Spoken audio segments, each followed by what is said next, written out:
recording this course. So I've started recording this course. This will be posted on 3C Ren's on-demand page, and you'll receive recording and slides after the course.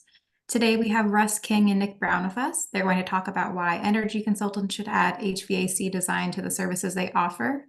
And before we get started and I turn it over to them, I just have a few slides to run through. So Russ, if you could change to the next slide. All right, I'm sure we are all very used to Zoom at this point, but just ask that you make sure you're on mute throughout the duration of the course. If you'd like to verbally participate, please raise your hand in the participants section and we can call you to unmute yourself. And the instructors have let me know that they encourage you to participate and ask questions throughout the course, so please feel free to use the chat box as well. Next slide, please. And just a few words about the Tri-County Regional Energy Network, also known as 3C Ren. We are a collaborative partnership with San Luis Obispo, Santa Barbara, and Ventura counties that work together to improve energy efficiency in our region. This is through offering free programs and services for building professionals and households. 3C Ren is funded by ratepayer dollars, which are collected through the public goods utility charge found on our utility bills. And the benefit of this is that there's no cost to those that we serve, and we can return these dollars right back to the local economy, which has historically missed out on some of these funds. Next slide, please. So we have 3 different programs. So first we have the Energy Code Connect program, which serves building professionals and offers Title 24, Part 6, and Part 11 support. Through this, we offer the Energy Code Coach service, which is an over-the-phone, online, and in-the-field support for both residential and non-residential products. And we also have trainings like the one today. So this is brought to you by the Energy Code Connect, which offers online courses and regional forums that are designed to increase energy code comprehension, compliance, and enforcement. Next slide, please. Another program we offer is the Building Performance Training, which serves building professionals by offering technical and soft skill trainings related to building science principles, high performance buildings, marketing, and communication techniques. Next slide. And then our last program is the Home Energy Savings Program, which incentivizes contractors and helps residents save money and make their homes healthier with energy efficient upgrades through incentives and rebates. And with that, I'll pass things over to Russ and Nick, who can start with the course. Awesome. Thanks so much. Well, welcome everyone. It's very nice to be here and bring this important information to you. We're always trying to help energy consultants expand their opportunities and bring some of their knowledge and expertise into a field that really needs it. I've been working with HVAC design since 1988. And it has not improved much in the last 35 years. It's kind of scary. There's still contractors out here that think 500 square feet per ton is a perfectly adequate load calculation, and it's not. You know, my very first task out of college was doing energy code calculations on a software that didn't even have a hard drive. And my boss was Marshall Hunt, and he was a mechanical engineer, and he also taught me how to do load calculations at the same time. So I was doing both of these at the same time, energy modeling and load calculations. And I've kind of been going back and forth ever since. And so this is a really cool opportunity, I think, to really bring those two worlds together and see how that goes. I'd like to first have Nick introduce himself. Thanks, Russ. And Russ and I have worked together now for probably 6 or 8 years on the board of KBEC, Yep. the California Association of Building Energy Consultants. If you can click, I think there's a picture of my house there because it's all electric and it's net zero. Remodeled it in 2016 and then built an ADU above the garage. You can see on the right side of the picture, that's all electric. Through the course of that, a lot of HVAC design, and I hung out my own shingle in about the same time. And now I run Build Smart Group, which is an independent energy consulting firm. I teach classes like this on heat pumps, heat pump water heaters, all electric homes, but I also do Title 24 consulting work. It's still about half of what I do. And so when Russ and his company introduced this software that could allow us to add load calcs to what we offer our clients, in Title 24 compliance, I jumped at the chance. I immediately saw it made a lot of sense.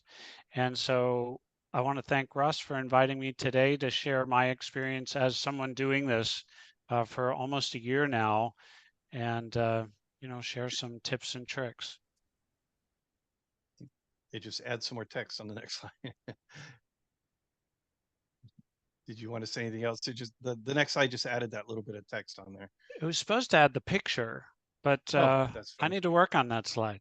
Your animation, the animation's got issues. Okay, awesome. Well, Nick, I wish I could say I lived in a house that I designed. What's the old saying about the cobblers, the children's shoes are like the worst. You don't want to see my house. We actually have a possum that lives in our ductwork underneath our house. It is so bad. But one of these boy. days I'll get to it. But I figure I like to say I've been too busy helping other people make their houses really nice that I haven't had the opportunity to work on my own yet. Well, there's always ductless, Russ. Yes, I know. That's what we're gonna need. So yeah. So hi everyone. My name is Russ King. I'm a mechanical engineer. I'm the CEO and founder of Coded Energy. We're the developers of Quick Model 3D software. I've been doing this for 35 years. Actually, oh, sorry, this is a slide from the other one. Hey, today at 2 p.m., me and Nick are teaching a class, just so you know. Yeah, from gosh, and I'm getting off script here because it's just kind of interesting how these two worlds are coming together now. From 1998 to 2005, I ran the mechanical engineering department for Consol, and Consol was a big energy consulting firm. Back in the day, they had all the big production home builders were their clients and everything, and they asked me to start a mechanical engineering department, and so we started doing designs, and they were offering it as a package. So they would do the energy code, I would do the mechanical design, and then we also had HERS traders who would go out and test the houses. And it was funny back then because the guy who ran the Title 24 department, Bob Seibel, they would do the house in MicroPass, okay, and get the house, and then give us the plans. We would put the plans into RightSoft, and it was almost exactly the same information going to two different pieces of software. But the nice thing about it was we could compare them, and it was like a QA on both of us. Like, oh, hey, Bob, you missed a window, or no, Russ, you missed a window. So we were able to check it like that. But I always thought it was really stupid that we were taking the exact same information, putting it in two completely different software programs, and having those do two different things. Yeah. And I actually suggested, I want to say I suggested to Martin a long time ago, Martin Dodd, that he should talk to the people at RightSoft and say, look, why don't we make our two software programs talk to each other? And I think RightSoft came out with an energy code version at some point, but it never kind of really went anywhere. Mm-hmm. But about 5 years ago, my son Connor and I, and I've been complaining about RightSoft since the first day I started using it. I've always thought there was just a better way to do it. And then 5 years ago, when my son graduated from college with a computer science degree, he wanted to design video games. And I thought, you know what, I've got an idea. Will you help me develop an idea? Because I want to show some people. And his little prototype that he did for me turned out so good. I said, no, let's run with this. And so we started Coded Energy, and we developed Quick Model 3D software. And it's written in a video game platform. It's 3D. It's pretty cool. But what it does really nicely is it takes a 2D set of plans and turns it into a 3D model by building the house out of boxes on top of it. As you know, Nick, you've done it. And then as you're doing that, it's doing all the takeoffs for you. Because I remember when I first started doing takeoffs, where you had a hard copy floor plan, 24 by 36 sheet of paper, and you took your good old architect scale, right? And you would go along and you'd measure the windows, and then you would type that into the software. Well, we developed this way that by building this house out of 3D, it does all the takeoffs for you, and it's kind of fun. I enjoyed it. I think it's fun to do, and so it's just a cool way to take a 2D set of plans and convert it into numbers that can be used to do calculations. And then so we developed the Manual J S&D version first, because that has a big national interest, right? And we've been marketing that, and it's going well. And then I thought, you know what, let's take this and now apply it to the energy code. We've got all this information. that we need to do a Title 24 calculation. Let's use that and do the energy code compliance as well. So we had originally intended to get a version approved by the CEC, but instead we decided to just write a version that would create a CBAC file, the RIBD22 file, and then you could open it in CBAC and you can actually hit run without touching it and it'll run. Okay.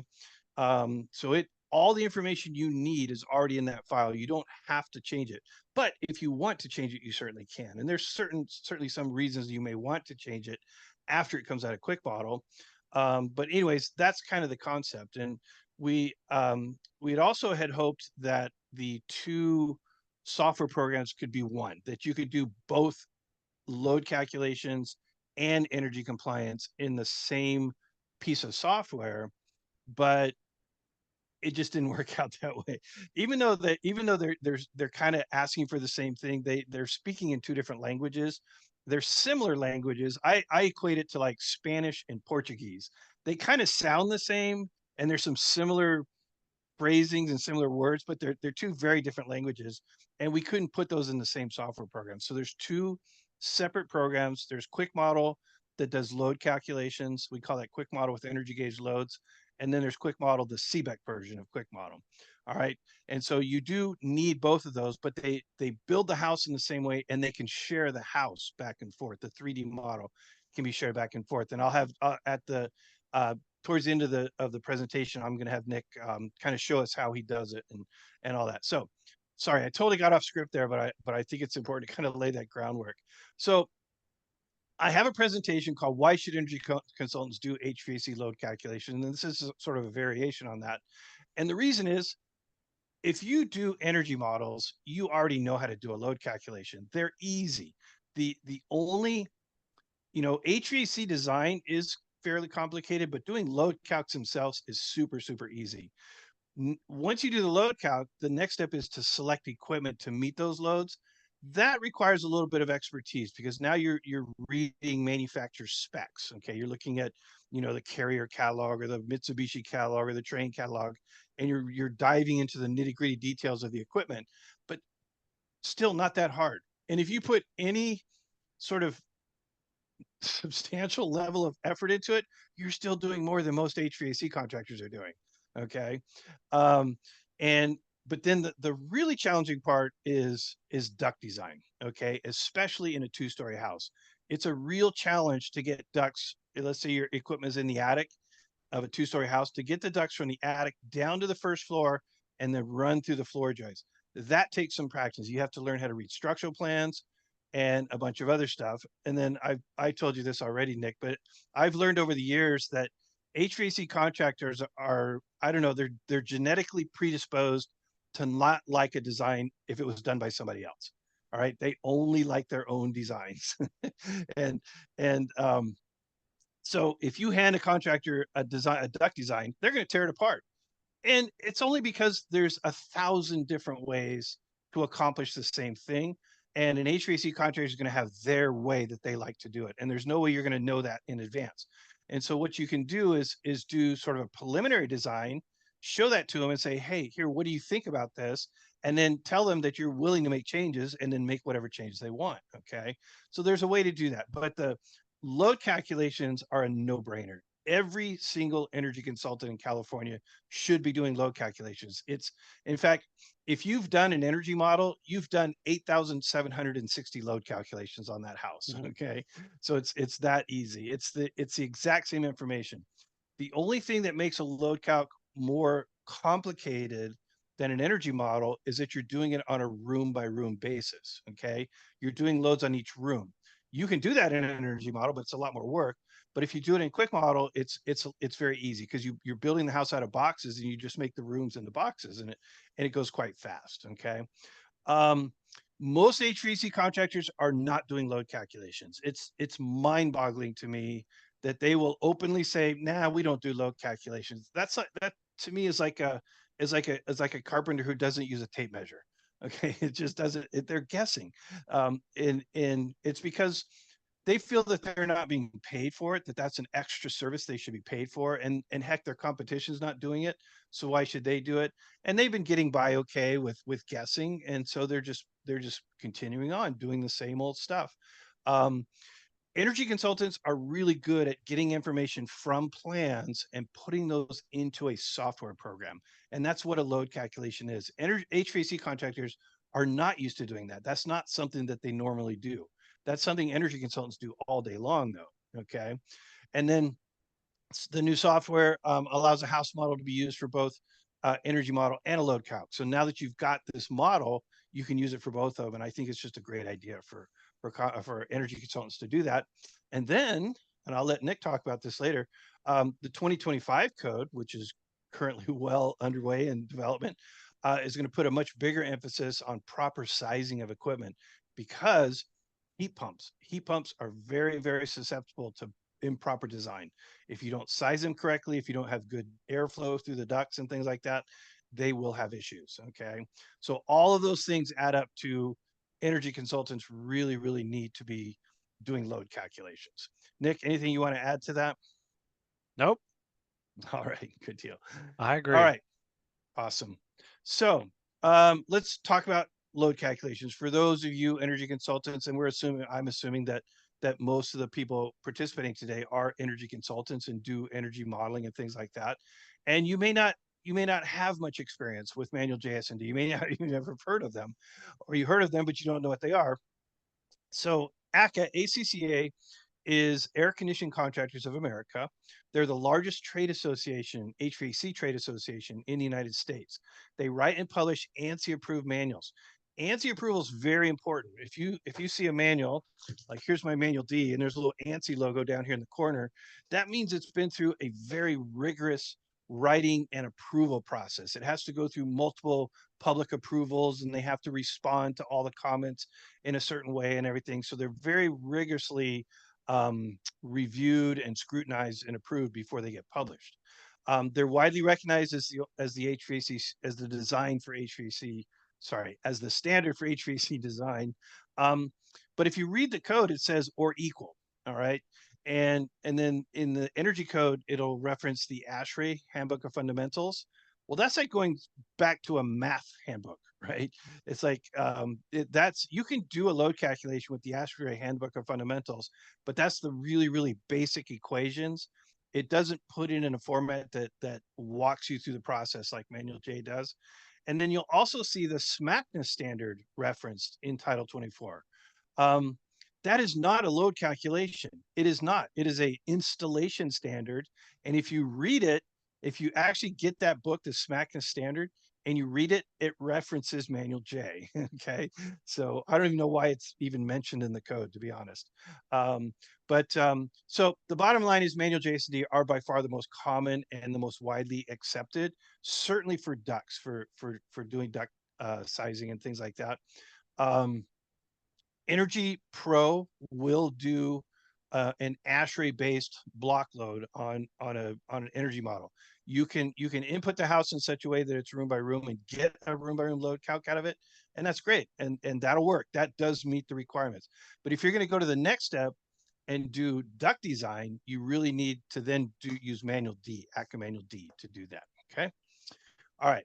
So the California Energy Code requires Manual J and D or equal for all new residential HVAC systems, whether installed in a new house or in an existing house. Okay. More and more building departments are starting to enforce this requirement. The very first building department I ran into that required mechanical plans for a house, city of Las Vegas, of all places, not even in California. It was the city of Las Vegas, because in Las Vegas, air conditioning is a health and safety issue.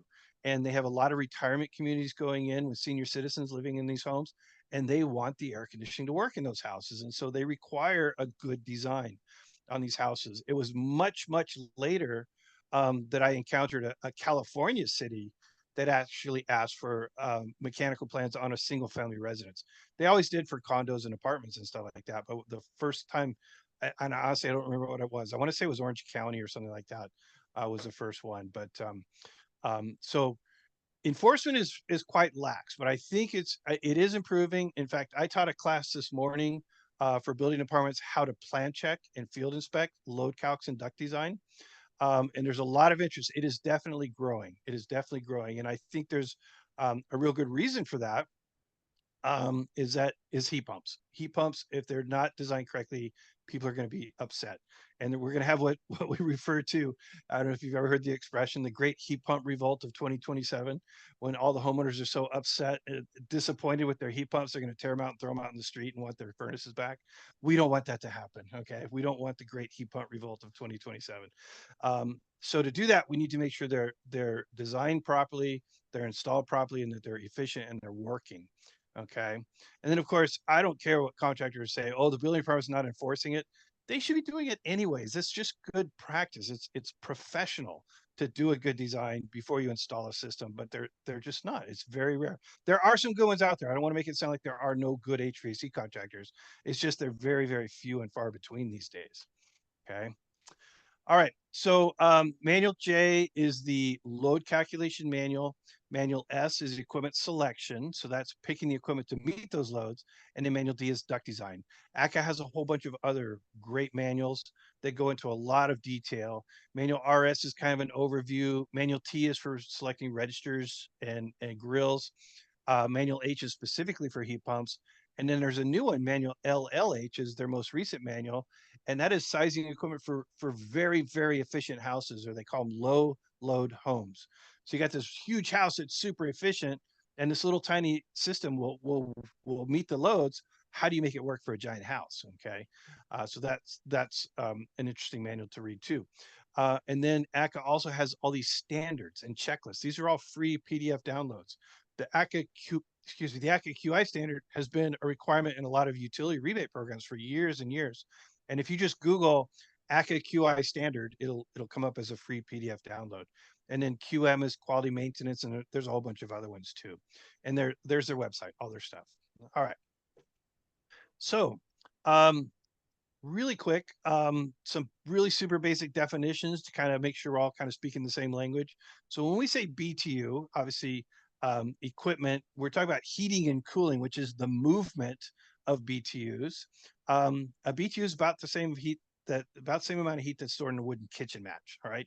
If you take a wooden match, you let it burn all the way down, you've just released 1 BTU of heat. Now, if you did that 10,000 times in an hour, you would have released 10,000 BTUs per hour. Okay.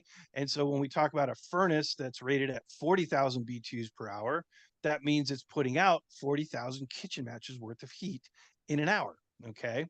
And so we call that capacity. That's how much the heater can give us. But first we have to figure out what the house needs. All right. And so that is a load calculation. So a load calculation, there's a heating load calculation and a cooling load calculation. And that's looking at the house and figuring out how much heat it's going to gain in the summertime so that we can properly size a piece of equipment to remove that heat at least the same rate. All right. So in the summer, the BTUs are more concentrated outside the house, plus the sun is shining in the windows and stuff like that. So the BTUs are all coming into the house, and we need to remove those with an air conditioner. So we need to calculate how much are coming in so that we can properly size the air conditioner to pull them out. Okay. And then the opposite is true in the wintertime. All the heat is inside the house and the heat's trying to escape. And so it's leaving and we need to replace it. All right. So we can calculate how fast it's leaving, how many BTUs per hour it's leaving, so that we can then size our heat pump to replace those BTUs. And so that's a heating load. All right.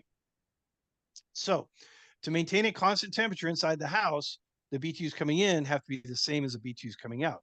And remember, that's what this is all about. It's maintaining a constant temperature inside the house. So it's a little bit of a brain switch if you're totally in the mode of energy modeling, which is like an hourly energy simulation, starts at 1 a.m. on January 1st, and it goes hour after hour after hour for 365 days. Okay, that's an energy model. A load calculation is only 2 of those calculations, one in the summer and one in the winter. And if you think about it, if you look at, energy, if you look at temperature fluctuations, or if you graphed it out, 365 little whoop-de-doos, all right, we're just finding the 1 or 2 whoop-de-doos that we know if we size to those little humps, it'll be perfect or it'll be good for the rest of the year. So we only have to do 2 calculations. Okay. We do one in the summer and one in the winter. The capacity of the equipment is that's what the equipment gives us. Think of that as supply.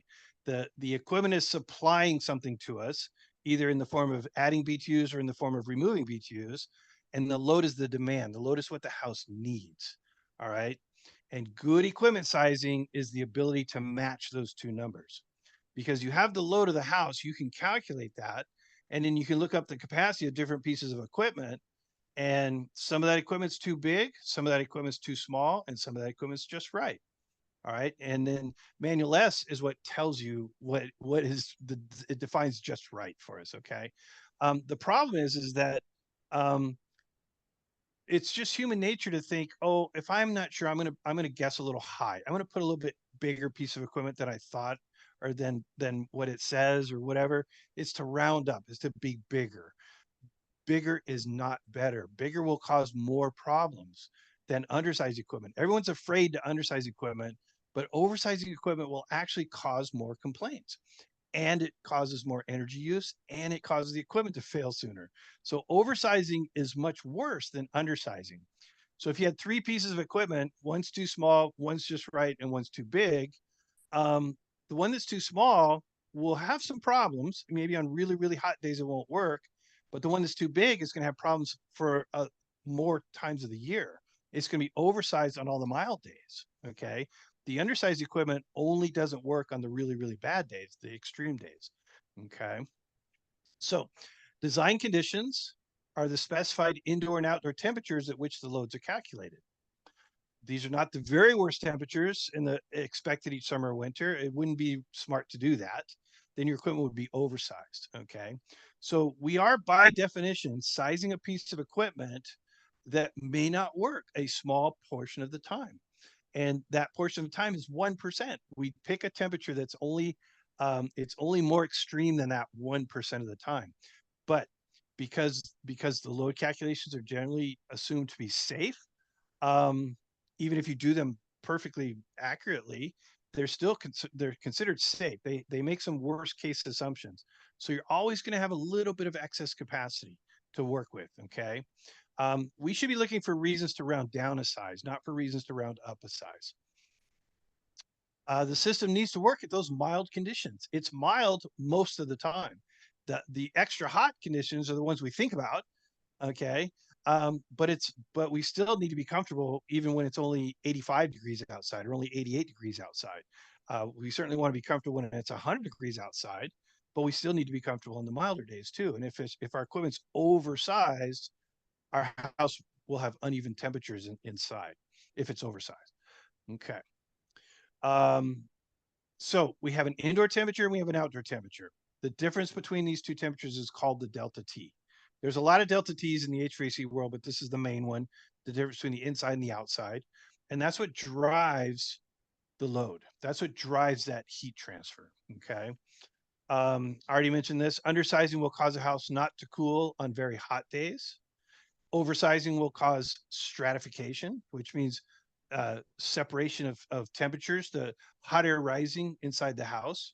When your equipment's oversized, it blows really cold air for a short period of time, and then it shuts off. And that equipment will, that blob of cold air will seek the lower ground.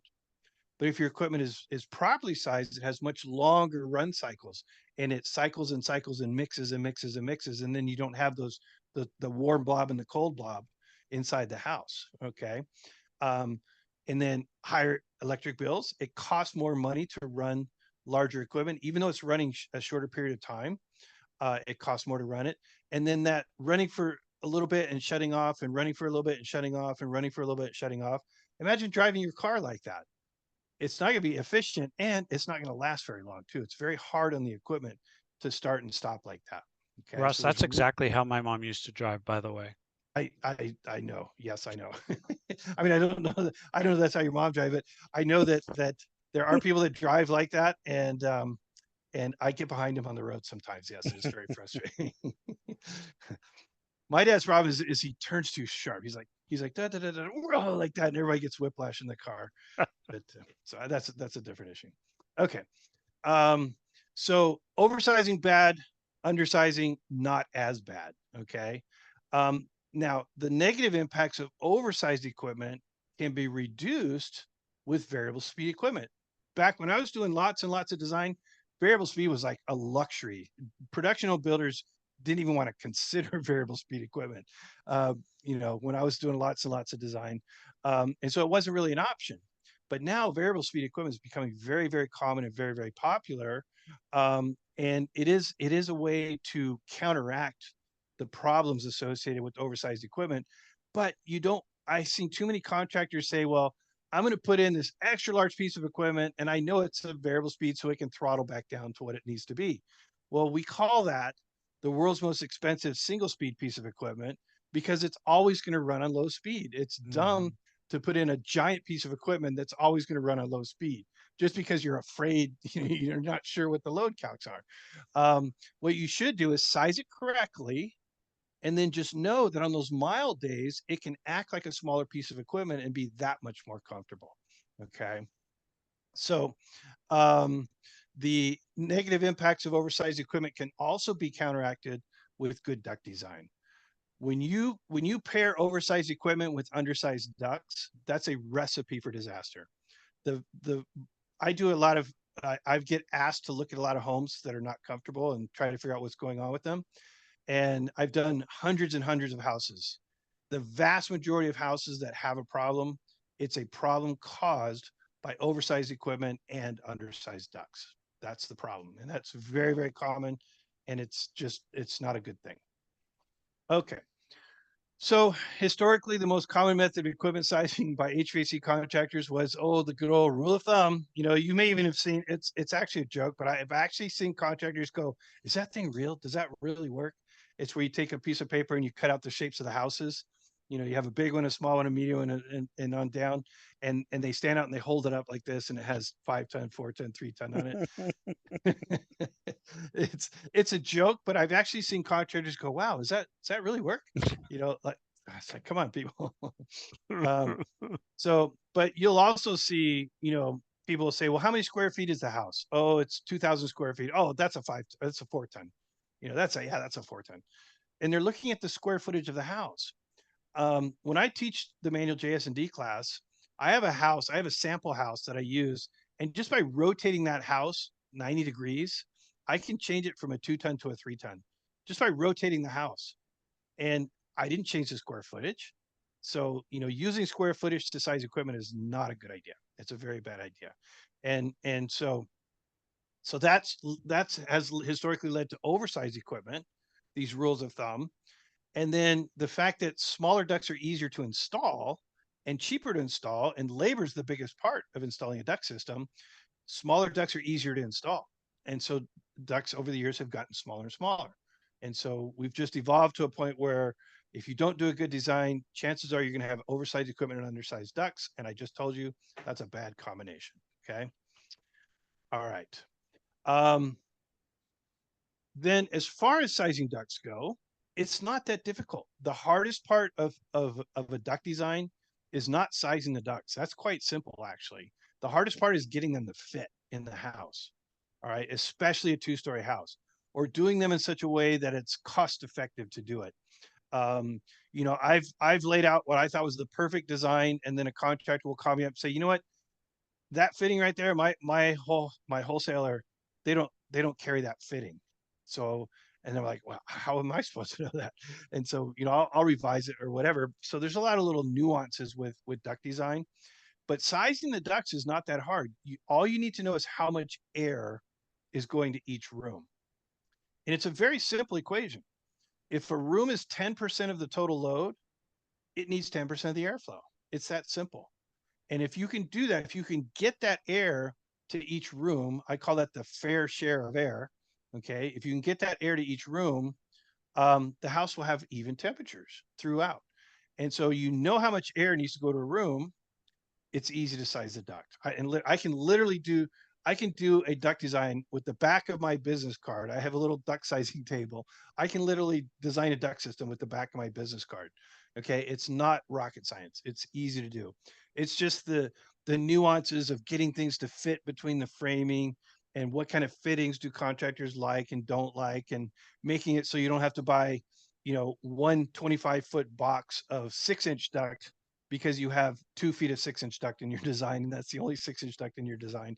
You know, just optimizing materials and things like that can get a little tricky. So in order to know how much air is going to each room, you have to do a room by room load calc. Okay. And the software makes that quite easy for you. Okay.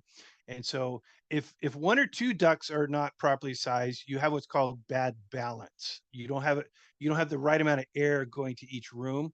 And that will result in some temperature variations in the house. And if your equipment is oversized, it's going to have shorter run cycles, and the air is going to blow out and it's going to stop. And then those rooms are going to stay uncomfortable. But if your equipment is properly sized and has nice long run cycles, even if a couple rooms are a little bit short on air, the fact that the air keeps moving and keeps cycling and keeps circulating through evens everything out. Okay. So I like to say good overall airflow helps forgive a lot of sins. Okay. It makes up for little balance issues here and there. But when you choke off the total airflow, you lose capacity and efficiency. And that's why we in California have airflow and fan watt draw tests. It's a HERS verification. When you install a completely new system, it has to meet at least 350 CFM per tons, which by the way is a D minus. Okay. I don't like 350, but that's the minimum. Have you ever heard the expression, Nick, that you know, a house that just meets code is the worst house you're legally allowed to build? You ever heard that expression? I have. High performance builders say that a lot. Yeah. So the 350 CFM per ton that a lot of contractors don't pass, they fail, and then they have to make fixes until they can squeeze just above 350. Okay, 350 is a D minus. That's not a good airflow, but it's the worst you're allowed to have in California. Okay, and then the fan watt draw just measures how much current, how much electricity the fan is using to push the air through the ducts. So those two tests together kind of help ensure that the ducts are properly sized, at least in total. It doesn't say anything about where that air is going either. Okay. So to do that, you need room by room airflow. Undersizing one or two ducts, I mentioned this will be bad air balance. Okay. But it's made even worse if you start choking off the total airflow. Like if you undersize the return duct, for example, that reduces the airflow in total, all of the air. Okay. The other thing that's important to understand is equipment is rated in a laboratory. Okay, the equipment is tested in a laboratory, and they'll give you what's called the ARI capacities. So they'll say this air conditioner has an AR capacity of X.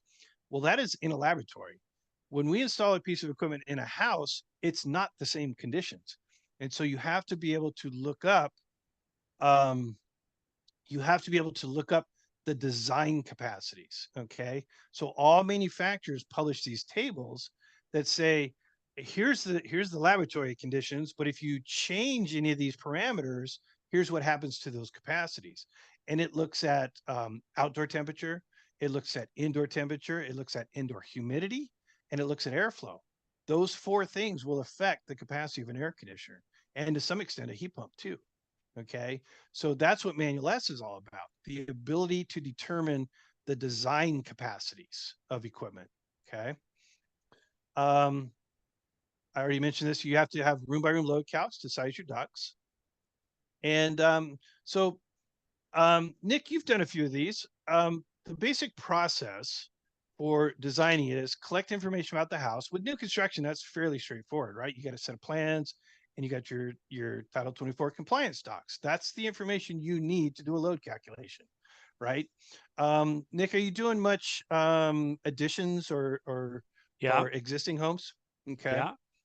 So when you have an existing house, you need information about the house in order to do load calculations. If you're doing an E plus A model, they've probably given you plans that have the existing portion of the house built into it. Okay. Right.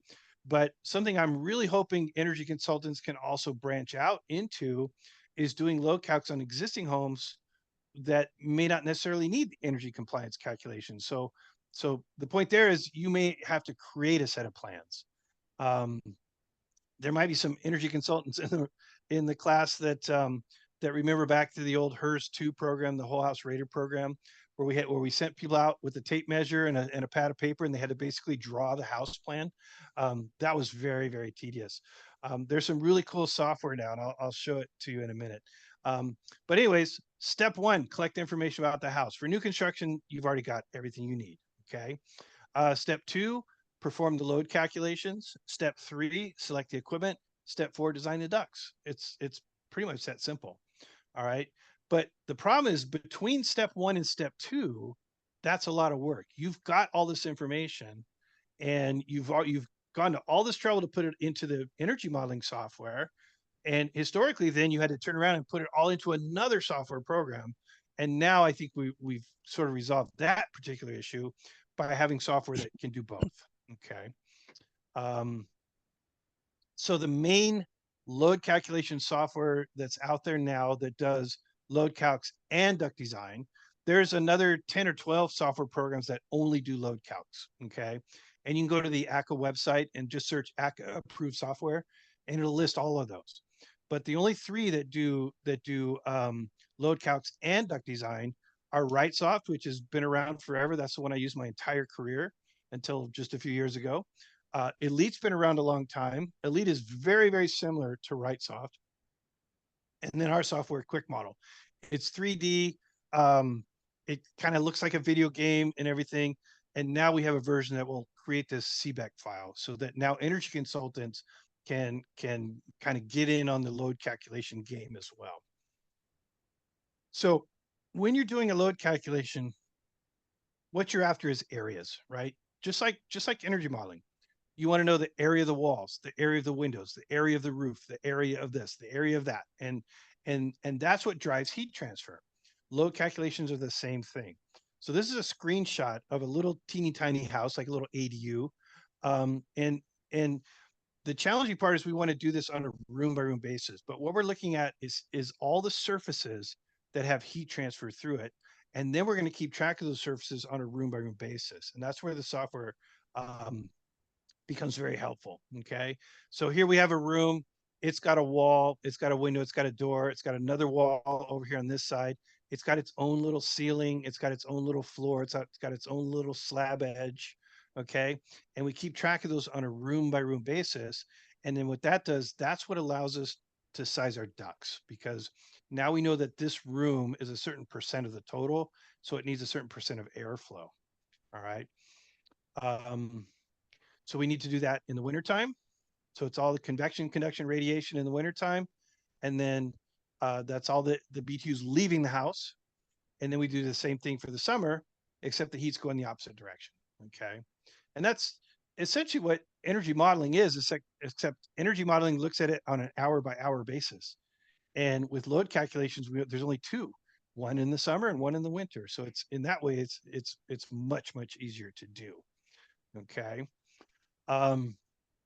So the plans, you've already got the plans, and I'm hoping that energy consultants, that you're the one who did the energy modeling software. So clearly you know all the energy features. And now if you can do these in the same software program, there's no more duplicative inputting of data and stuff like that. So hopefully that helps. So if you're doing an existing house, you're gonna have to draw the floor plan. And I want everyone to write this down. QB Casa, write it down. It's a phone app. It's free. It's a phone app. And you basically then put it on your phone and then do your own house tonight. Have you played with this yet, Nick? Have you done it? I did. Did it turn out pretty good? It's slick. It's pretty cool. So basically get it on your phone and you point your phone at your baseboards and you walk through your entire house and you pointing at your phone at your baseboards. You send that file out, and it's okay if there's furniture and stuff in the way. It doesn't have to be perfect. In fact, I intentionally was really sloppy when I did my house, and it turned out perfectly. You send that file off, and they send you back a floor plan that looks like an architect drew it. It's phenomenal. It's amazing. And so now, if you can do that on an existing house, now you can do a load calc on an existing house, and that's huge. That's a big deal to be able to. And in fact, QB is so easy to use. You can have the homeowner scan their house and send you the floor plan. I had my 83-year-old mom do her house, and it turned out perfectly. Okay, so it's that easy to use. So they can send you the information. You can do the load calc for them and send that back to them. Okay, that's huge. That's a huge opportunity to do something that's not being done by HVAC contractors. Okay. Hey Russ, there's also like building measurement companies that are members of my local AIA chapter that you can pay a small fee and they can go do it. Okay. Cool. Yeah. Yep. Awesome. I know that's what they do for like additions. They'll Yeah. go out and they'll model they'll create a floor plan of the existing house so that they can show the demo plan and all that other stuff. Yeah, that's good stuff. I actually did that a couple of times in college. I had an architect who would call me up and have me go out and measure houses. That was kind of my little side gig in college. Um, let's see here. Okay, Cubicasa, and then obviously, so that gives you the what we call the building geometry, all the areas and stuff that you need. But once you have the geometry, then you need sort of the qualitative stuff, like what kind of surface is it? How much insulation is in it? What kind of windows? What's the performance factors, solar heat gain coefficient and stuff like that? That all has to get plugged in as well. It's exactly the same stuff we use for energy models. Got a question here. How does your software address the losses at connections between perpendicular walls, ceiling, floors, edges can cause as much loss as the areas you are totaling? Um, there are some special dynamics related to edges and things like that. But if you look at a house, like if you look at this one, for example, you might have a corner here. But where these two all meet is not necessarily an edge. It's a plane that's just cut in half. You just assign half the area to one, half the area to the other. But to my knowledge, the only edge that Manual J really cares about is the slab edge. And as you know, slabs lose the vast majority of their heat through the edge. So Manual J really honestly doesn't really pay that much attention to edges that much. But they make up for it in other ways. they they simplify. Manual J simplifies a lot of stuff, which is good in some ways but bad in others. Um, but for example, in the winter time, Manual J assumes there's no people in the house and there's no lights turned on, which is not always the case, right? That's kind of a worst case scenario, like the people are on vacation and they left their heater running. Um, so anyways, no, yeah, I know what you're talking about. The edges, like the edge between the ceiling where the edge and the wall meet, can have more heat transfer. Um, it doesn't really, honestly, it doesn't really take that into consideration. That's kind of lost in the noise, I guess is the best way to put it. And then the question goes on. So we presume airtightness and excellent insulation quality, and then verify installs before they get covered. Exactly. Yeah. Now that's fairly easy to do in new construction because the house is being built and there's some control over that. For existing homes, honestly, I highly recommend people do a blower door test and a duct leakage test after the fact, because you are making assumptions about leakage of the building. Does the software take into account ACH? Absolutely, that's a big part of it. In fact, Manual J and our load calculation engine, which is called Energy Gauge, you can enter, if you have a blower door test, a CFM 50 test, you can enter that number, or you can enter an ACH 50, or you can enter an ACH. So there's a lot of different ways to enter that number, but it's a big part of a load calculation. And in old homes, I have kind of this philosophical issue with doing load calcs on old homes. I have a saying: don't do a load calc on a crappy house, or don't design a system for a crappy house. If you design a system for a crappy house, it's going to be a crappy system. Okay. And what I mean by that is, if you know the house is really, really, really leaky, should you plug that into your load calculations and size your equipment for that really, really leaky house? And the answer is no. You should fix the house. Tell the homeowner, I'm going to size it assuming your house has been sealed. Go seal your house. Everyone will be better off if you do that. Okay. So there's a big sort of movement to start improving homes before you put equipment on them. And that's called home performance. Home performance is realizing that there's two sides to the equation, that you have some control over the load of the house. You can seal the house, you can add insulation, you can improve the windows. Okay. Do that first and then size your equipment. because HVAC contractors, they don't care about that other stuff. You know, you've heard the expression, when you're a hammer, everything looks like a nail. Well, when you're an HVAC contractor, everything looks like an HVAC problem with an HVAC solution. And so, oh, your house is not comfortable. Your house is freezing in the wintertime. Oh, let's put a bigger piece of equipment on it. Well, no, you should seal the house first, insulate the house, right? So that's a whole new sort of movement, if you will. Home performance has been around forever. It's just kind of now it's kind of catching on, if you will. All right, so moving right along, perform room by room load calculations. Okay, you can do a block load, which is the entire house. You can use that to size the equipment. But if if it's a ductless system, if it's a ductless mini split, you just do one. Pretend the house is one big room, and then size it for that. Okay, but if you're going to do duct design, you need room by room loads. Okay, and that's what we call designing for the distribution system. It's to put the air where it needs to go. There's load calcs for summer and winter. I mentioned that. Okay. Let's look at heating first, because that's a little bit easier to understand. And because think of heating load calcs happen at night. There's no sun. All right. It's dark. It doesn't matter what direction the house is facing. It's very simple. But the loss is driven by a delta T. How hot is it inside? How cool is it outside? The difference between the inside and the outside is what drives the BTU losses. Okay. And we call that the delta T. I'll move along here. Now, when we get to cooling, it's much more complicated because now it's during the day. And one of the biggest heat gains is solar gains. So now we have to worry about orientation. We have to worry about shading, overhangs, that kind of stuff. Now it gets a little bit more complicated. Okay. You've got overhangs. The software does account for overhangs. And the heat's coming into the house instead of escaping. The heat is coming into the house. The software will take all that information, and then it uses the Manual J tables. Manual J is actually fairly old-fashioned. It uses tables. This big, thick book here, this is Manual J. The vast majority of this book is tables. And so you're looking up, you're saying, okay, this kind of wall with this kind of delta T has a heat transfer of X, and we multiply that times the area, and that gives us BTUs. That's how Manual J works. And the software has all these tables built into it. Some of these tables are based on formulas, and so you actually do math instead of looking it up in a table. But a lot of Manual J is looking up in tables. You don't want to have to do that.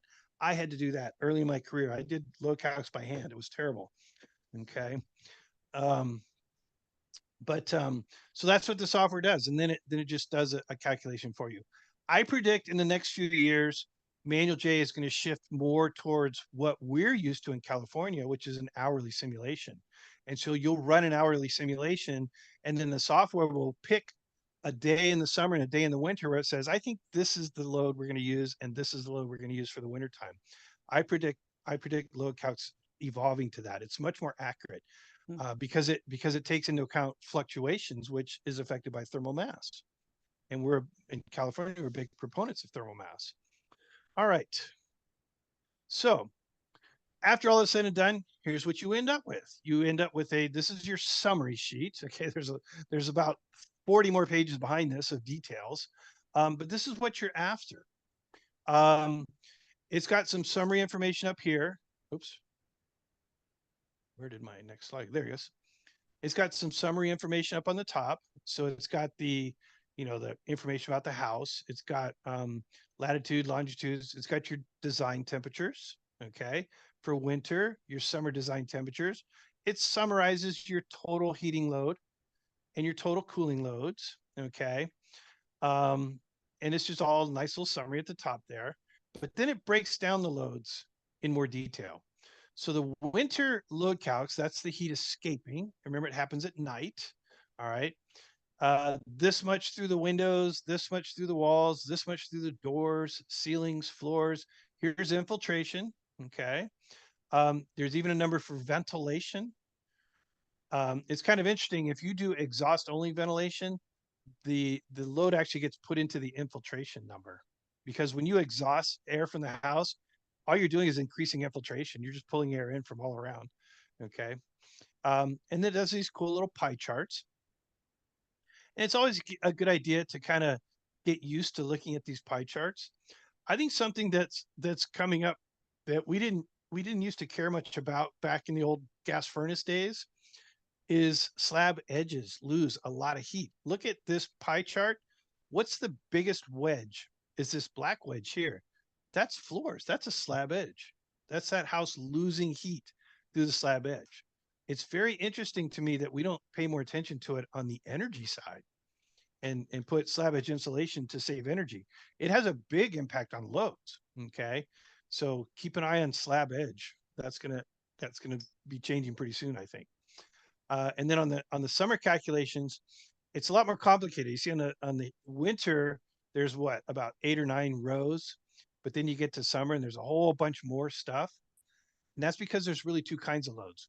There's sensible load and latent load. Latent has to do with moisture. Okay. An air conditioner actually has to do two things. It has to cool the air and it has to dry the air. We are really, really, really lucky we live in a dry climate. California is a dry climate. If you're doing HVAC design in Florida or Mississippi or Louisiana, it's really complicated because now you have to be very, very careful about humidity and moisture removal and making sure your air conditioner can do that. All right. But we in California can pretty much focus on this number right here, the total sensible gain, 19,000. So that's, if we size our air conditioner to handle that sensible load, it'll have plenty of capacity to handle this little teeny tiny latent load that we have in California. So in Florida, for example, you might have a sensible load of 19,000, and in California we have a latent load of 900. In Florida, it would be like 3,000. Okay, it would be much, much higher, and then you have to pay really close attention to that. Okay, and so with that, I'll let Nick explain kind of his workflow process how he does load counts. Thanks, Russ. Yeah, we thought it might add to the content to do some case studies. So Russ hasn't talked a whole lot yet about the two programs he has, but he has one that he calls Quick Model CBEC, and he has one that does the load calcs. And so when I have a client who wants Title 24 analysis, and I have a feeling they might also want load calcs, I give them a quote with an optional line item for the load calcs. And if they accept it, then I do this workflow instead of just doing my normal Title 24 workflow. So it starts with building the model in Quick Model CBEC. And that's the same three-dimensional approach that's based on the video game platform that Russ has been teaching to for the last couple of years. And then that software, once I've got the model built, is able to export the CBEC res file, or what the RIBD22 file right now. And so I can open it in CBEC res, and my experience, because I'm not an expert user like Russ is it doesn't run right away, but it's minor little stuff that you're used to fixing anyway. Little bugs like, hey, you don't have enough surfaces in this one zone, or for some reason the interior surface isn't connected to the other zone under it, right? Little middly stuff that the software is smart enough to tell you what's wrong. So I found I was able to get it to run within a few minutes. But I wouldn't go in with the expectation that you're going to go straight to Title 24 compliance. At the same time, that Quick Model CBEC software creates a version of the file which they call JSONs. I don't know who JSON was, Russ, but that's the extension on all the files, JSON. Was news to me when I first learned about it too. All right, so you get your JSON, and now you're able to open it up in the load calc software. And Russ, how are you doing on that integration? I know you've been working on that lately. Yes, we've actually made a lot of improvements since the version you're using. Yeah, for sure.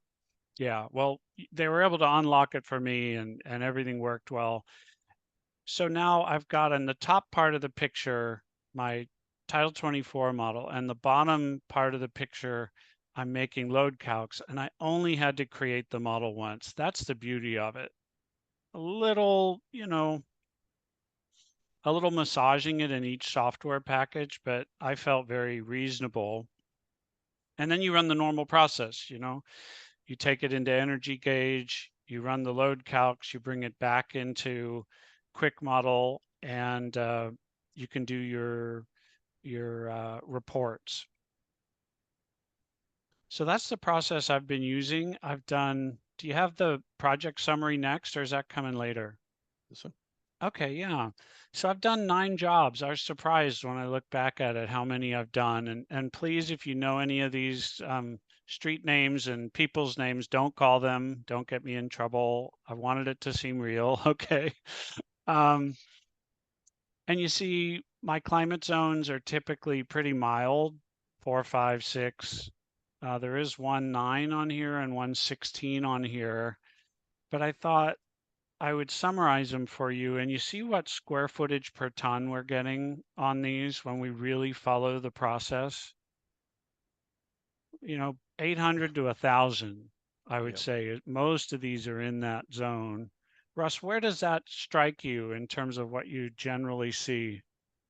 Yeah, that's much more reasonable. You know, if you ask a typical contractor, they will say 500 square feet per ton. They will. And that's way oversized. That's way oversized. And so I will generally shoot around the 8 or 900 range. But I work in more extreme climates like Central Valley and stuff like that. Yeah. Um, but yeah, it's interesting. But your Lone Pine one there is only 400. But that I see down at the bottom, that's a hotel. And it's climate zone 16. Yeah, yeah. You know where So Lone it's a little Pine is. wild. So Yes, yes. that made Yeah, total sense.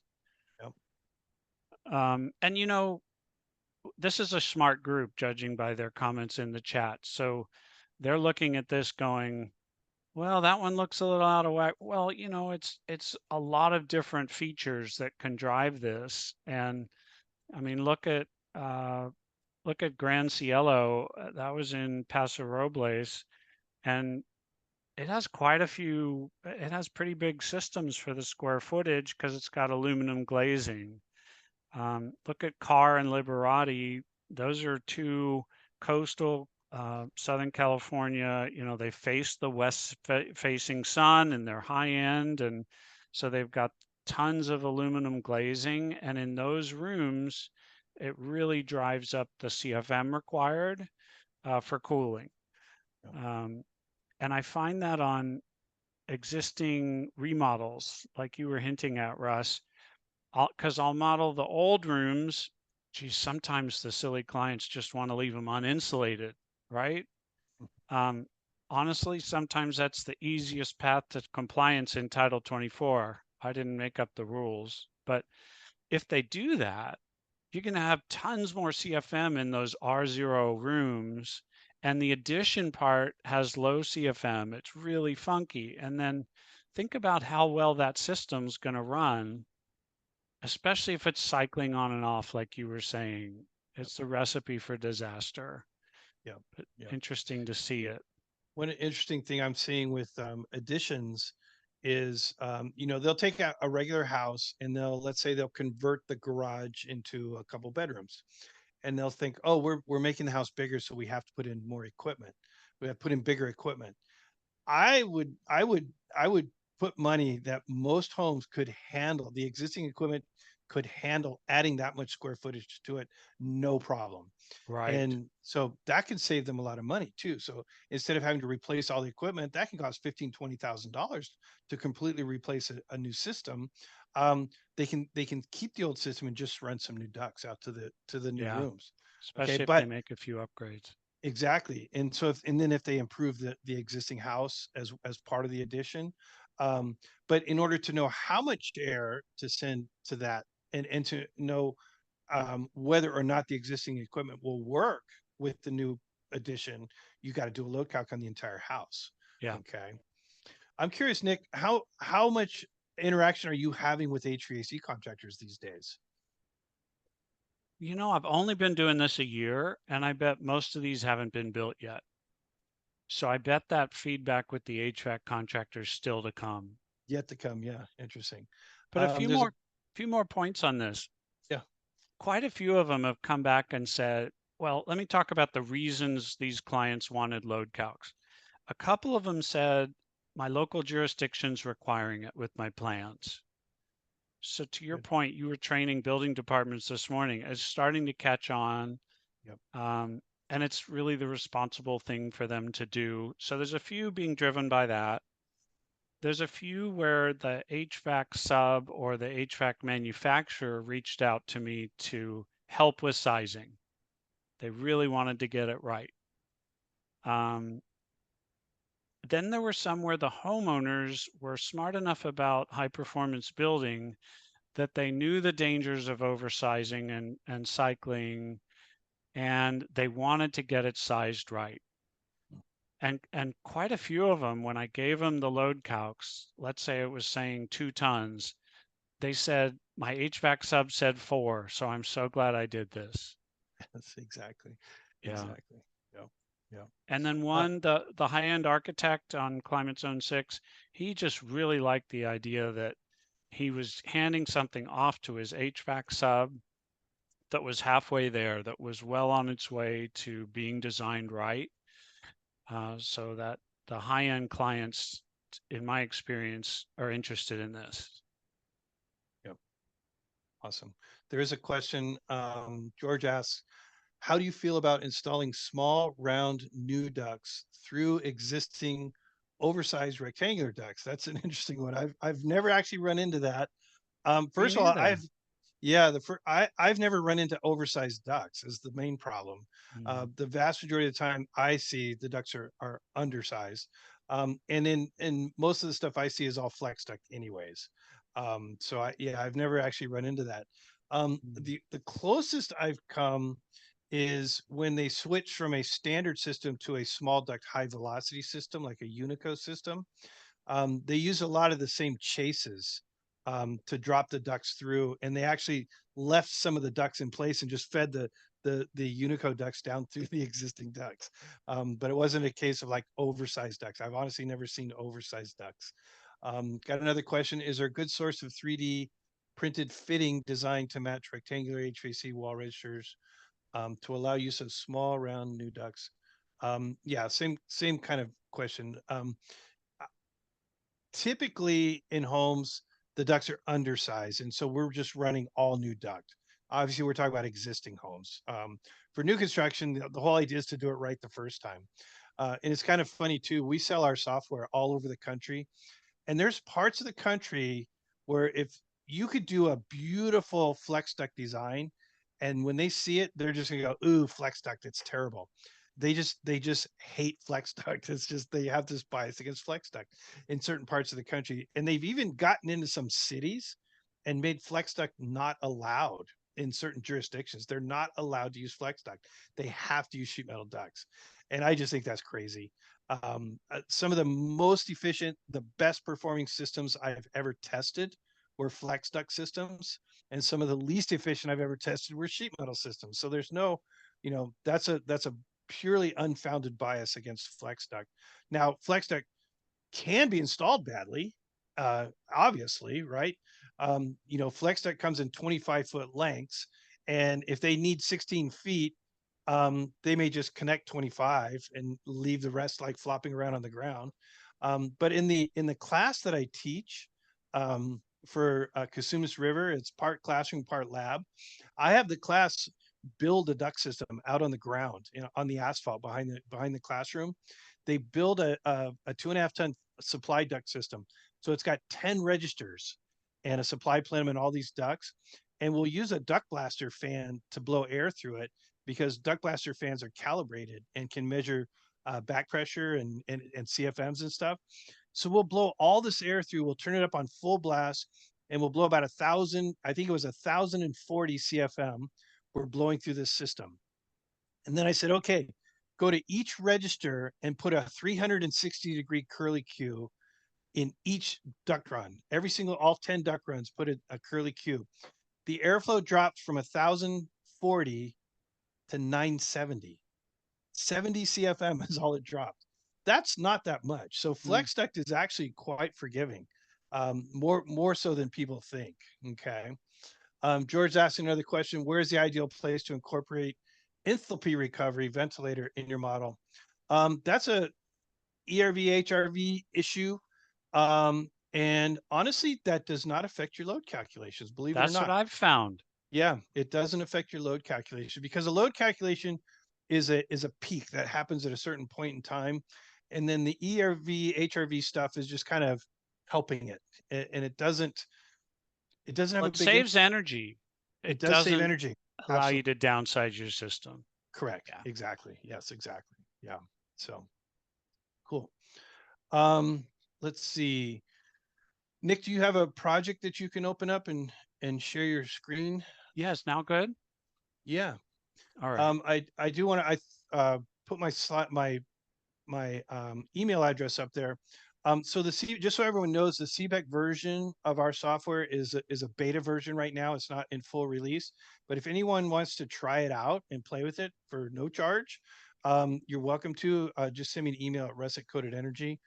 We're hoping to our big plan is to roll out it at the KBEC conference. So for all you folks, that's a plug to come to the KBEC conference. Absolutely, it's gonna be in Santa Rosa. It's gonna be a great time.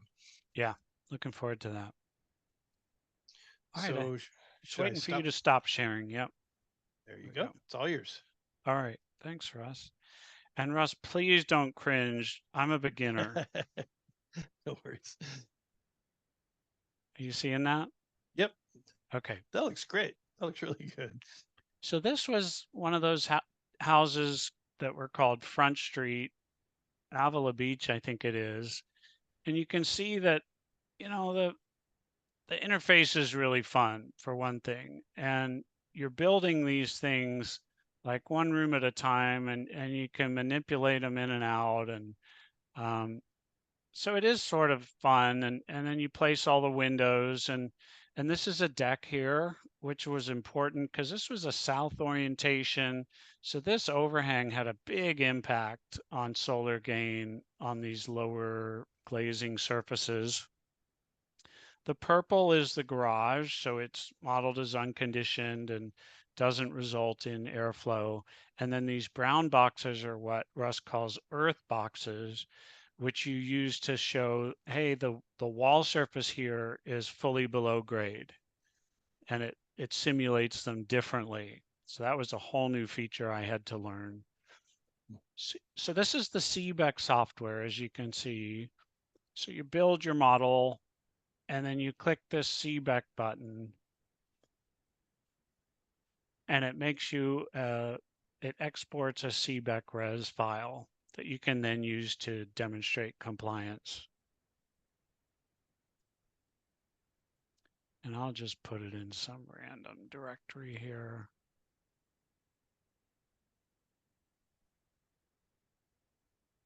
And then you can open it in CBEC res. I mean, it's pretty cool.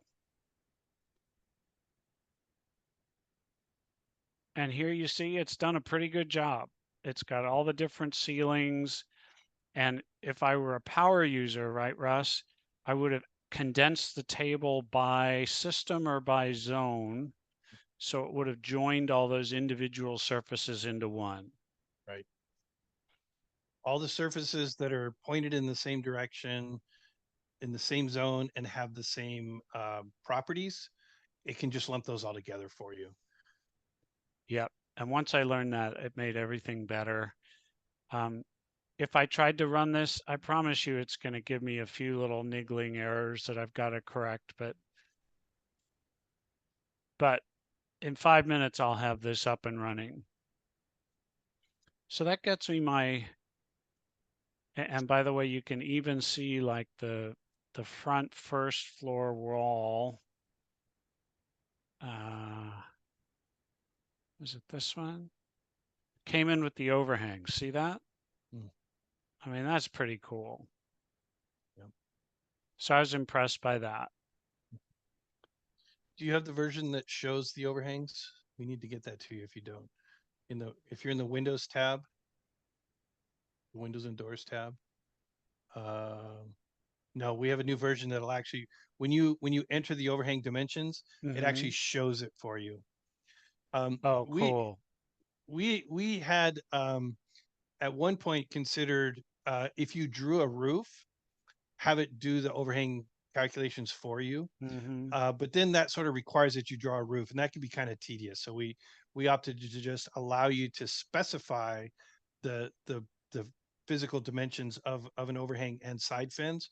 But then we added, once you put those in, it shows them on the plan, and you can toggle those on and off too. So Okay, that's kind that's of a a cool feature. good feature. Yeah. Then let Um, me can, go ahead. sorry, can you click on the data tab for a second? I want to show Yeah. kind of what, as you're building this house, it's tabulating all this stuff. Click on the exterior walls tab. Yep. And can you make that table real small and yeah, grab the corner and back so we can see the house in the background. Oh, okay. Yeah. Then maybe drag the house out to the right. But How do I yeah, if do you that? with your wheel mouse, click on your wheel mouse and drag it to the right. Oh, I'm not using a gamer mouse right now. Sorry, I'm on the. Or the is it the A and D keys? Try the A and D keys. Just tap them. Oops. There it is. A. Yeah. So if you looks like it renamed your room there. Yeah. Or your wall. If you click on a wall, it highlights it in the drawing. Mm-hmm. So you can kind of see the walls highlighting in the background there. Also, if you click on a wall in the drawing, it'll highlight it in the table for you. Yep. So that's how you can kind of correlate between the two. Yeah, I see that's this being helpful. a pretty valuable plan checking tool. If the plan checker could have access to this 3D model, it'd be a really easy way for them to make sure that the Title 24 compliance report, it looks like the house, right? Good point. It looks like the house, so that's a good sign that it's reasonably accurate. Yeah. Then I wanted to show them the other software.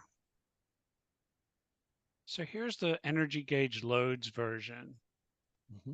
And I've got the same house loaded here. And the process is you click on energy gauge loads and it takes you into this companion piece of software that does the Manual J part. And I'm not Mm-hmm. going to do all of it right now, but I want to show you kind of how the process is. And here's where you set up the climate zone, and the ACH 50 is in here. See, you run the calculations and then you say save inputs and return to quick model. And when you do, oh, I have to do it, don't I? Yep. Once you open Energy Gauge, you have to. Yep.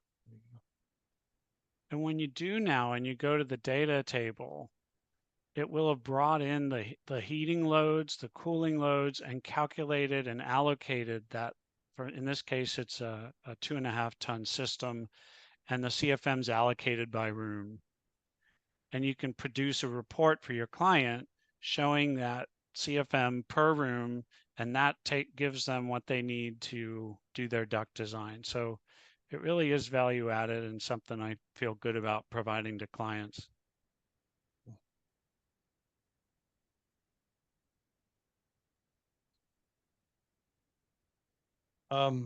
Have you shown this to any HVAC contractors yet to see what their response is? No, but I love your concept that if they have the same set of software, Mm-hmm. I just send them to Jason and they open it up and make the modifications they want. Yep. Yep. Let's see. I was looking for one. I was going to kind of show you. Let me stop. Here it is. Yeah, I'll share my screen here just as soon Okay. as I get this project open. Last 10 minutes, looks like, yeah. Yes. And I'll check the chat, see if there's anything else. Doesn't work for non-res, Danica. No, not yet. Yeah, because it's Manual J based. Yeah. At least the load calc side. We've actually been talking to a couple of people. We've been working with Luke and a couple other people about creating a version that just does the takeoffs for you. That you can build a skyrise if you want to, but it's tabulating all the takeoffs off to the side. And let's see here. What is going on? This house got messed up. Hi, Dan. Yeah, you can build rooms that have raised floors with open air under them. Yeah, definitely, Mm-hmm. definitely. So sorry, I was trying to find a like a complicated house that I've done not too long ago. Just kind of show you, you know, the extent of what you can do. Um, bear with me 1 second, and I've got it right here. I can open it up and show you.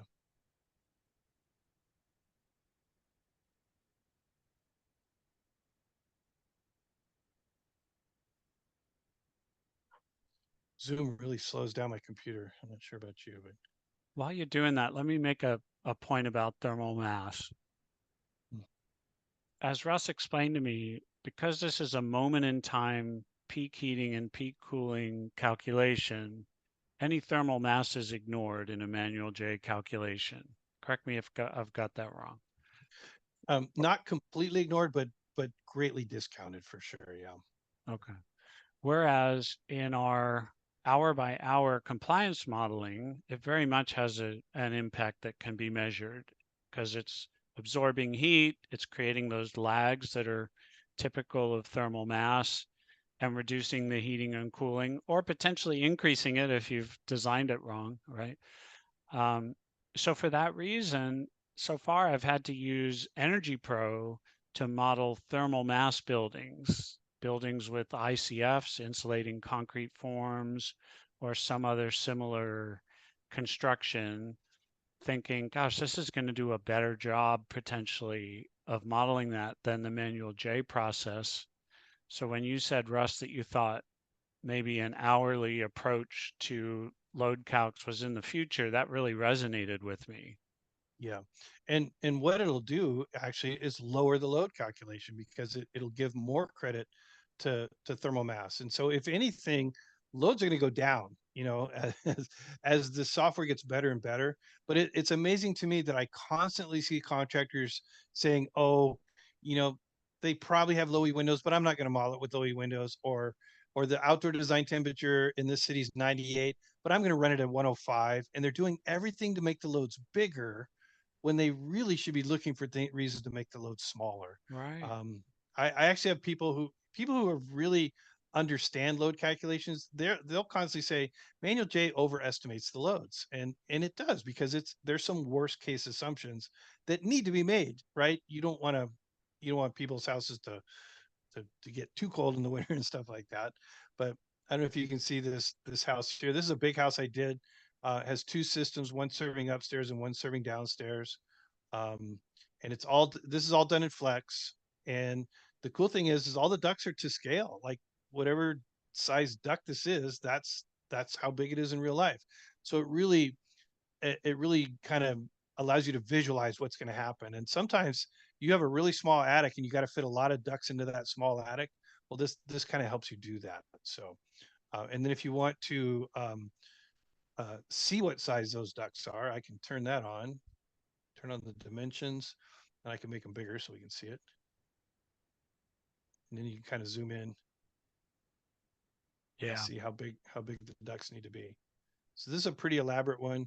The other one I was trying to open is I'm just now learning to do sheet metal, rectangular sheet metal ducts. I've been asked to do some designs in other states, and they want it to be all sheet metal. I'm learning a lot about sheet metal. It's kind of new to me, and but it works pretty good. It works pretty good. So yeah. Click on the show CFM at registers. That's the look I try to do. Yep. Let's see. My Zoom controls are in the way. Wait, there we go. And you can make it bigger. Yeah. I thought that was very helpful for clients. In fact, thank you for mentioning that. I was going to say that too. When you do a design and you don't know who the contractor is going to be, but you know somebody's going to look at your design and probably tear it to pieces, always put a big note on there that says this is a preliminary design and subject to modification, you know, that sort of thing. But I always put a note on there that says the most important thing on this design is these numbers right here, the room by room CFMs. Honestly, I don't care what's going on in the attic. If this amount of air is coming out of the register, I'm happy. Mm-hmm. All right. It's when they start downsizing ducts. It's when they start, running ducts way far the other side of the house and then coming back, adding a whole lot of lengths to the duct, or when they're doing a bad installation job and they're crimping the duct or kinking the duct, and then it's reducing this airflow. That's when you start having problems. One of the biggest mistakes I see contractors make is they'll run an 8-inch to this bedroom and a 6-inch to that bedroom and a 8-inch to this room and that it, but they never stop to think, are all those ducts enough to handle the total amount of air that I'm trying to move? And when you follow the manual D process, it automatically takes care of that. And what I sometimes find is like, holy cow, this kitchen's calling for a 12-inch duct. That's amazing. And clearly a 12-inch duct is too big to put into one room. So you're going to have to split that up into multiples. And the particular kitchen I was thinking about, now that I look back at it, it was an entire wing on the back of a house. So it had 3 exposed walls. It had windows on all 3 sides. Plus it had all the appliance gains from the kitchen in that room. Plus I put a couple people in that room. Of course it's going to need a 12-inch duct. That was basically had a bigger load than an ADU. Was just the kitchen. And so most contractors would have said, oh, it's a kitchen, let's put an 8-inch duct in there. And then it would have been really, really short. So yeah, Manual D does an amazing job, and it's safe. It has some built-in cushion as well. I was really, really lucky when I was running the department for console that we had the raters would go out after we designed the house. They built the houses. Our raters would go out and actually test the systems. And our mechanical plans, at each register, we showed the airflow just like this, but then right below the airflow, we had a little empty box where they could write in the measured number. And so they would measure the number, they would write it in, and they would send those back to us, and we could look at them. And so it got to a point where every project we did, like the target airflow would be 183, they would measure 197. The target airflow would be 113, they'd measure 130. They were always moving a little bit more air than what we designed to, which is what you want. That's a good thing. Or they'd measure the static pressure. We would design to a 0.5 static pressure, and they would measure 0.56 static pressure. So it'd be lower. It would go the other way. It'd be lower. And that's because when Manual D sees this 113 CFM going to this room, it's doing a calculation. And if that is 1 CFM too big for a 6-inch duct, it rounds up to a 7. So it always rounds up a duct size to the next bigger duct that will handle the airflow, because the next smaller duct won't. And so you're always going to have a little bit of excess duct capacity in there. And that's just a nice little safety margin. And another reason why flex duct is very forgiving. You can put a curly Q in it, and a lot of people think, oh, that'll cut the airflow in half. It doesn't. It really doesn't. It reduces it, of course, but it might still work. So Russ, we're right at time. Yep. But we want to let Naomi sum up. But can you model Naomi. equipment in locations other than the attic, like a crawl space or drop ceilings? Anywhere. Yes, you can put them anywhere you want to. Yep. Let's see. I need to share a different screen. Let me stop sharing and then reshare. Sorry, Naomi, we totally cut into your time. I apologize. No, absolutely no worries. No, it's great to see the more complicated example and everything you can do. So I am going to go ahead and launch a course poll. If you could take it, it just gives some feedback and helps us create some courses in the future. I also wanted to give a little reminder about the free code coach service that 3C Ren offers. Feel free to reach out at 3cren.org/codes or call 805-781-1201 for help in answering your Title 24 questions. We go to the next slide, Russ. And a reminder that continuing education units are available for this course. If you have any questions, please reach out at newman@countyofsantabarbara or sb.org. And we will get the slides recording and the survey in your inbox soon. So please take that survey. And just to highlight some of the upcoming courses we even have a couple tomorrow. And if you have any questions, please visit 3cren.org/events, and you can learn some more about the full catalog of trainings that we have offered. And I think there's one more slide Yeah, so just thank you again for joining us. Thanks to Nick and Russ for this great course. And again, for questions, I believe they dropped their contact info in the chat, and then you can also reach out to info@freecren.org. So thank you so much, everyone. Have a great rest of your afternoon. Thanks, everyone. Naomi. Thanks, Nick. Thanks, Naomi. Thank you, guys.